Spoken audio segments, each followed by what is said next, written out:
या देवी सर्वभूतेषु शक्ति बुद्धि विद्यारूपेण संस्थिता नमस्तस्यै नमस्तस्यै नमोस्तस्यै नमो नमः।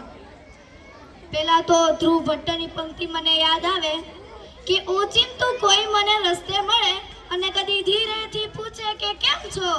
ઓચિંતું કોઈ મને રસ્તે મળે અને કદી ધીરેથી પૂછે કે કેમ છો। આપણે તો કહીએ કે દરિયાસી મોજમાં અને ઉપરથી કુદરતની રેમ છે, ઉપરથી કુદરતની રેમ છે અને આજે ઈશ્વરની કૃપા છે ત્યારે જ તમારી અને મારી મુલાકાત આજે શક્ય બની છે। ત્યારે समस्त वालीगण शिक्षकगण तथा मारा बाळ मित्रों ने नानी मोणपरी અને હાલ સુરતની દિહિત્રી વઘાસિયા સૃષ્ટિના જય શ્રી કૃષ્ણ। હું લફસોએ પહેલા જેણે મને સો આંગળી આપી એવા પરમ કૃપાળુ પરમાત્મા શ્રી કૃષ્ણના ચરણોમાં કોટી કોટી વંદન। મારે મારા વિષયની શરૂઆત કરવી છે પણ આવા મુરઝાયેલા ચહેરાથી નહીં, આવા ઉદાસીના ચહેરાથી નહીં, પણ એક સ્મિતથી, એક હાસ્યથી મારે મારા વિષયની શરૂઆત કરવી છે कि उदासी और निराशा जिस चेहरे का श्रृंगार करती है, उदासी और निराशा जिस चेहरे का श्रृंगार करती है, मक्खी भी उस चेहरे पर बैठने से इनकार कर देती है। આપણે ફોટો લઈએ કે સેલ્ફી પાડીએ તો મુરઝાયેલા ચહેરાથી ફોટો લઈએ છે કે સેલ્ફી પાડીએ છીએ कि जब थोड़ा मुस्कुराने से फोटो अच्छी आ सकती है तो माय डियर फ्रेंड रोज हंसो, जिंदगी क्यों ना अच्छी बन जाए। एक मोटी उंमરના માજીને મોડી રાતે એવું સપનું આવે કે એમના પેટમાં સાપ ઘૂસી ગયો છે। હવે માજી સવારે ઉઠે એટલે એમને ઘણા બધા વિચારો આવવા લાગે કે સાચે જ મારા પેટમાં સાપ ઘૂસી ગયો હશે કે મને એવું સપનું આવ્યું હશે। હવે થોડી વાર થાય, માજીને પેટમાં હલનચલન થવા લાગે, એમના પેટમાં સાપ છે એવી તેમને અનુભૂતિ થવા લાગે। માજી બધી જ વાત એના દીકરાને કહે। દીકરો કહે મમ્મી તું શું પણ આવી ફાલતુ વાતો પર ધ્યાન આપે છે, એવું કઈ હોતું હશે। દીકરો કંટાળી જાય છે અને તેને ડોક્ટર પાસે લઈ જાય છે। ડોક્ટર સોનોગ્રાફી કઢાવે છે, એક્સરે કઢાવે છે। ડોક્ટર એવું કહે છે કે માજી ચિંતા કરવા જેવું કંઈ નથી, તમારા પેટમાં કશું જ નથી। માજીને તો વિશ્વાસ જ નથી આવતો। દીકરો કે જેનો મિત્ર એક ડોક્ટર હોય છે તેને બધી વાત કરે। દીકરાનો મિત્ર ડોક્ટર એવું કહે કે આપણે માજીનું નકલી ઓપરેશન કરી નાખીએ અને જેમ ભાનમાં આવે તેમ તેને વિટામિન્સની ગોળીઓ આપી દઈશું અને રબરનો એક સાપ લઈને બોટલની અંદર મૂકી દઈએ। નક્કી કરે એ પ્રમાણે જ બધું થાય। માજી જેમ ભાનમાં આવે તેમ તેને વિટામિન્સની ગોળીઓ આપી દે। માજી બોટલમાં રહેલો સાપ જુએ કે હાશ મને એવો હોશિયાર ડોક્ટર તો મળી જ ગયો કે જેણે મારા પેટમાંથી સાપને બહાર કાઢ્યો। હવે બને છે એવું કે સાંજે દીકરાનો દીકરો તેને ટિફિન દેવા માટે આવે છે। બોટલમાં રહેલો સાપ જુએ, પોતાના બાને એવું કહે કે બા મેં તો એવું સાંભળ્યું છે કે સાપના નાના નાના બચ્ચા પણ હોય છે, આ તો સાપ જ છે, સાપના બચ્ચા ક્યાં। માજીને ફરી પેટમાં હલનચલન થવાનું શરૂ થાય છે। જો મિત્રો આપણી સમસ્યા વાસ્તવિક હોય તો ડોક્ટર તેનો ઈલાજ કરી શકે, પણ આપણે ક્યાંક ને ક્યાંક એવા ભ્રમ સાથે જીવીએ છીએ અને ક્યાંક ને ક્યાંક એવા ભ્રમમાં જ મરીએ છીએ। કેટલાક તો એવા ભ્રમ જેને જિંદગીભર દૂર નથી કરી શકાતા અને આપણે જિંદગીભર દુખી રહીએ છીએ।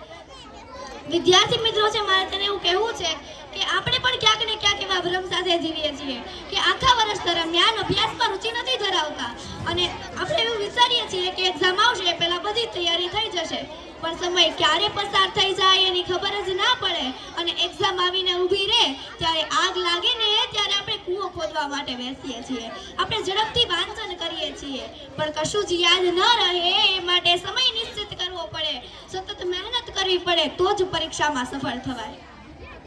कि कोई रोके तो कभी रुकना नहीं, जिंदगी में किसी के आगे झुकना नहीं।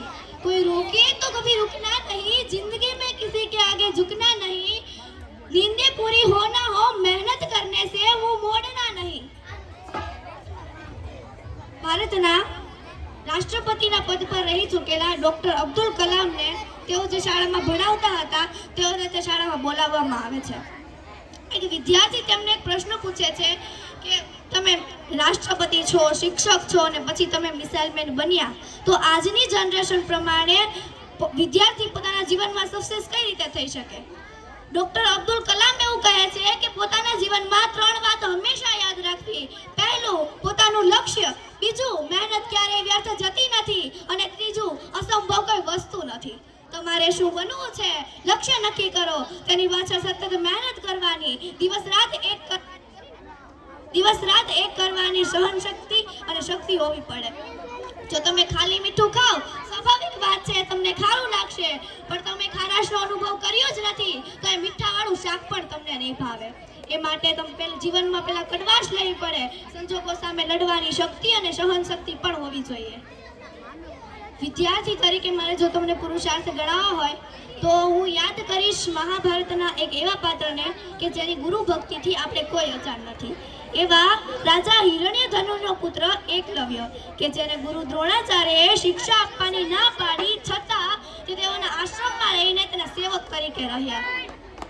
જ્યારે ગુરુ દ્રોણાચાર્ય એકલવ્ય રાજકુમારોને શિક્ષા આપતા, જ્ઞાન આપતા, ધનુર્ધારીનો અભ્યાસ શીખવતા, ત્યારે એકલવ્ય ગુપ્ત રીતે તેને સાંભળતા. એક દિવસ ગુરુ દ્રોણાચાર્ય એકલવ્યને ત્યાંથી જવાનું કહે છે. ત્યારે એકલવ્ય મહેલ તરફ જવાની બદલે પાસે વસતી ભીલ જાતિમાં રહીને પોતાનું શિક્ષણ મેળવે છે. ત્યાં તે ગુરુ દ્રોણાચાર્યની મૂર્તિ સ્થાપિત કરે છે અને તેનું ધ્યાન કેન્દ્રિત કરે છે. ત્યારે ભસતા કૂતરાના મોંની અંદર 7 તીર એ રીતે મૂકી દે છે કે કૂતરાને વાગે પણ નહીં અને તેને ઈજા પણ ન પહોંચે. આ વિદ્યા અર્જુન સિવાય એકલવ્યની જોઈને ગુરુ દ્રોણાચાર્ય આશ્ચર્યચકિત થઈ જાય છે. ત્યારે ગુરુ દ્રોણાચાર્ય એકલવ્ય પાસેથી પોતાના જમણા હાથનો અંગૂઠો માંગે છે. ત્યારે એકલવ્ય એક ક્ષણનો પણ વિલંબ કર્યા વગર પોતાના જમણા હાથનો અંગૂઠો કાપીને ગુરુ દ્રોણાચાર્યના ચરણોમાં ધરી દે છે. પોતાની ગુરુ દક્ષિણા આપીને એકલવ્ય આપણને બતાવે છે કે કેવી રીતે આપણા જીવનમાં ધીરજ ધરાય. હવે અંતમાં હું એટલું જ કહીશ કે आओ झुककर सलाम करे उनको जिनके हिस्से में ये मुकाम आता है, किस कदर खुश नसीब होते हैं वो लोग लहू जिनका वतन के कहवाता है. બધા જ મારી સાથે બે હાથ ઊંચા કરીને બોલશે